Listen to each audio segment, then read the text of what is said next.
Explorer des grottes est une expérience unique, mais cela peut aussi être extrêmement dangereux. Imaginez-vous en train de ramper dans un tunnel exigu, sentant la roche presser votre corps de toutes parts, avant de réaliser soudainement qu'il n'y a plus aucun moyen de revenir en arrière. Vous êtes coincé, seul. L'air devient de plus en plus lourd, et l'obscurité vous encercle de toutes parts. C'est exactement ce qui est arrivé à un jeune scout lors d'une expédition qui était censée être une simple aventure amusante. Poussé par la curiosité, il a découvert un passage secret à l'intérieur de la grotte, mais il a rapidement compris que son choix d'explorer ce passage pouvait être la pire erreur de sa vie. Chaque seconde qui passait amplifiait son angoisse, et lorsque ses amis ont réalisé qu'il était porté disparu, il était peut-être déjà trop tard. Pourquoi s'est-il retrouvé coincé? Et surtout, a-t-il réussi à s'en sortir vivant?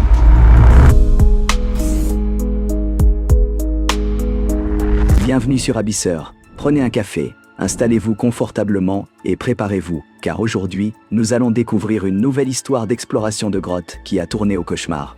Au mois de juin de l'année 1992, un groupe de 10 scouts a décidé de partir en expédition dans une grotte nommée Killiansburg, située parmi les collines de la Virginie occidentale. Pour la plupart des gens, cette grotte n'était rien de plus qu'une formation rocheuse banale, sans grand intérêt. Mais pour ces jeunes en quête d'aventure, elle représentait le décor idéal d'une journée inoubliable. La grotte se trouvait près de la rivière Potomac, et les garçons ont passé la journée à explorer, rire et profiter de la liberté de la nature. Parmi eux se trouvait Brian Quintanilla, un garçon maigre et curieux de 13 ans, réputé pour son sens du détail. Alors que la plupart des scouts restaient sur les sentiers principaux, Brian a repéré un passage étroit et sinueux à l'intérieur de la grotte. C'était un tunnel exigu, à peine plus large que ses épaules, mais pour lui il ressemblait à un raccourci secret, peut-être même un passage caché menant à une autre partie de la grotte. Vu d'en haut, ce passage avait la forme d'un L, indiquant un virage serré et difficile à franchir. Curieux, Brian s'est accroupi à l'entrée et a jeté un coup d'œil dans cet espace sombre et humide. Il a ensuite commencé à ramper à l'intérieur, progressant lentement. Les parois rocheuses pressaient ses épaules et ses hanches à mesure qu'il avançait. Lorsqu'il a atteint le virage abrupt, il a réalisé que la traversée serait plus compliquée que prévu. Il a dû contorsionner son corps de manière douloureuse, forçant ses genoux dans une position inconfortable pour continuer. Malgré la douleur, l'excitation de découvrir un passage inconnu le poussait à avancer. Son souffle s'accélérait au fur et à mesure que l'espace se rétrécissait encore davantage. Avec un dernier effort, il a réussi à passer le virage serré et émerger dans un tronçon légèrement plus large. Pendant un instant, il s'est senti victorieux. Il avait réussi à franchir l'obstacle le plus difficile, mais cette joie a été de courte durée. Il lui a suffi d'un instant pour comprendre son erreur, et la fierté a cédé place à la panique. Légèrement plus large que le passage précédent, cette zone lui a donné juste assez d'espace pour réaliser qu'il était coincé. Le virage serré et la position de ses jambes rendaient impossible tout retour en arrière. Il a tenté de se dégager en se contorsionnant, mais les parois rocheuses ne lui laissaient aucune marge de manœuvre. Le pire était arrivé. Il était totalement immobilisé, seul, dans une partie inconnue de la grotte. Pendant ce temps, les autres scouts ont commencé à s'inquiéter de son absence. Au début, ils ne se sont pas trop alarmés, pris par l'excitation de l'exploration. Mais au fil du temps, ils ont réalisé qu'à la fin de l'expédition, il manquait quelqu'un.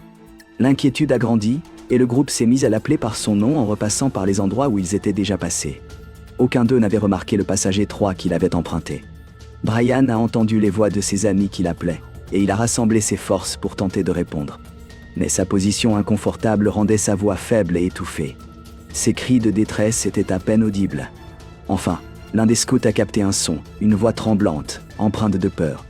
Ils se sont précipités vers l'origine du bruit et ont découvert Brian coincé dans le passage. Tout ce qu'ils pouvaient voir, c'était ses jambes, totalement immobiles.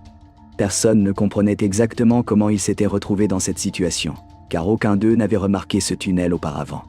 Les scouts ont essayé de l'aider, tirant sur ses jambes, et lui suggérant différentes façons de se dégager, mais rien ne fonctionnait. La situation devenait de plus en plus critique. Sa poitrine était comprimée d'une manière anormale, sa respiration était courte et irrégulière.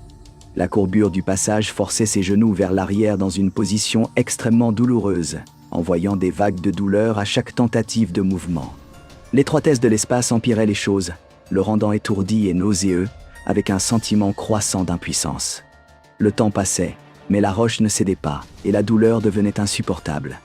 Les scouts se sont précipités pour appeler le chef du groupe, qui, par un cruel coup du destin, n'était autre que la mère de Brian. Dès qu'elle a entendu la nouvelle, elle a couru vers la grotte, son cœur battant à tout rompre sous l'effet de la peur de perdre son fils. Lorsqu'elle est arrivée sur place, et qu'elle n'a vu que les pieds de son fils coincés dans le passage étroit, un mélange de soulagement et de terreur l'a envahie. Elle savait qu'il était en vie, mais la posture dans laquelle il se trouvait était extrêmement dangereuse. Elle s'est approchée aussi près que possible et a appelé Brian. En entendant sa voix, il a répondu, effrayé mais conscient. Elle a alors analysé la situation et a compris que la seule manière de le sortir de là serait de lui faire répéter en sens inverse les mouvements qui l'avaient conduit dans cette position. Défaire cette contorsion serait une souffrance atroce, mais il n'y avait pas d'autre solution.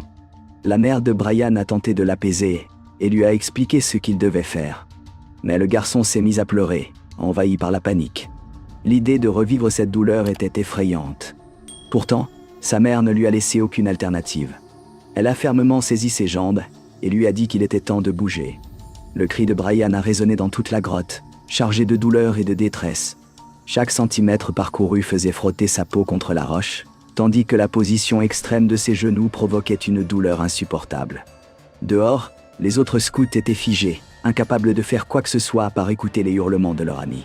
Certains ont détourné les yeux, incapables de supporter la scène, tandis que d'autres restaient simplement là, impuissants. Peu à peu, la mère de Brian a réussi à le tirer en arrière. Son corps progressait lentement dans le tunnel exigu, chaque mouvement accompagné de gémissements de douleur. Les parois de pierre semblaient lutter contre chaque centimètre gagné. Le temps s'étira interminablement, mais enfin, le torse du garçon passa le coude du passage. Avec une dernière traction, il fut enfin libéré. Brian s'effondra sur le sol, tremblant et sanglotant. Mais avant même que sa mère ne puisse le réconforter, une crise de panique le submergea. Ce qui était autrefois une aventure exaltante était devenu une prison oppressante. Il devait sortir de là au plus vite. Aidé par sa mère, il s'est traîné hors du passage. Mais la panique ne s'était pas encore dissipée.